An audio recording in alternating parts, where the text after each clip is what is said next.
السلام عليكم. هنعمل مع بعض النهاردة ايد الشنطة دي بطريقة سهلة جدا، وشايفين متماسكة ازاي، مش هتمط مننا اثناء اللبس، وشكلها شيك وفي نفس الوقت سهلة.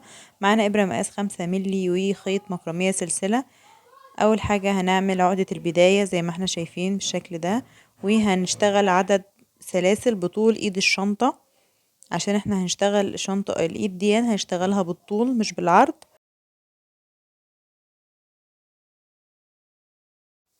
هشتغل حوالي 80 سلسلة. ده شكل السلاسل بعد ما خلصت، اشتغلت حوالي 80 سلسلة، والطول ده مناسب لشنطة يد مش شنطة كروس. لو عايزين شنطة كروس هنزود شوية كمان على حسب الطول اللي احنا عايزينه. طبعا ارتفعنا سلسلة وقلبنا الشغل واشتغلنا في ظهر السلسلة هنشتغل غرز منزلقة. هنكمل غرز منزلقة بطول السلسلة، كل في 80 سلسلة اللي اشتغلناهم هنشتغل فوق كل غرزة سلسلة هنشتغل غرزة منزلقة بالشكل ده.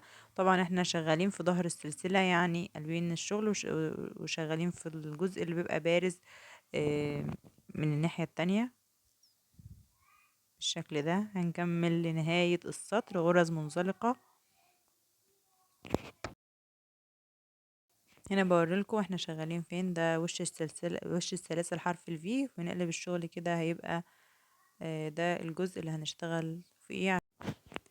هنكمل بقى لنهاية السطر غرز منزلقة بالشكل ده. هنا وصلنا لنهاية السطر، وممكن اكتفي بيها كده لو انا حباها ايد كروس لشنطة اطفال او شنطة صغيرة.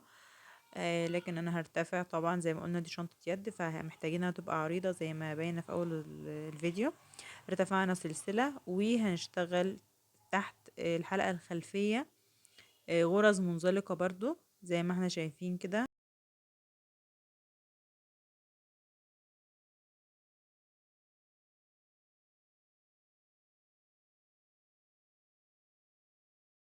وهكمل بقى ده كده طريقة الإيد كده تقريبا خلصنا. هنا هكمل لنهاية السطر وهعمل عدد سطور بنفس الطريقة بقى. لما اوصل لنهاية السطر هرتفع غرزة سلسلة وهشتغل في الحلقة الخلفية غرز منزلقة لنهاية السطر. مهم جدا ان احنا نعد علشان ما نتلخبطش بالذات في اول سطرين.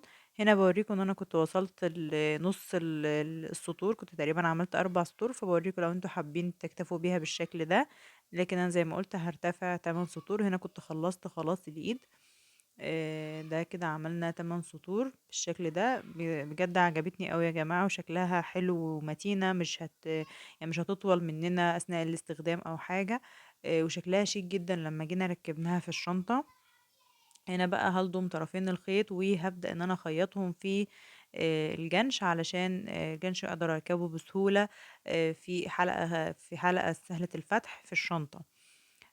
هبقى هسيب لكم في اخر الفيديو شكل الايد وهي متركبة في الشنطة. هبدأ ان انا اخيط الخيط بالشكل ده بإبرة تنظيف رايح جاي لحد ما اتأكد ان الجنش ثبت جميع النواحي، واهم حاجة يكون شكله نظيف من الجهتين، يعني يكون باين ان هو ما يكونش باين إن فيه اي عيوب او ديفيهات. نخلي بالنا طبعا الحتة دي بتبقى بالشغل كله.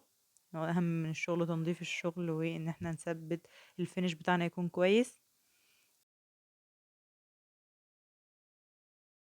هنا خلاص كنت خلصت تثبيت في الجنش، وبحاول بقى ان انا انضف الخيط واثبته بشكل كويس. دككته كده تحت الغرز المنزلقة اللي انا اشتغلتها رايح جاي مرتين لحد ما اتأكدت ان هو ثبت. وبس كده ابدأ بقى ان انا اقصه بولاعة، واحاول ان انا اداريه تحت الغرز كده بحيث ان هو ما يكونش باين. طبعا عارفين الخيط ده لازم ان احنا نقصه بالولاعة عشان ما ينسلش مننا.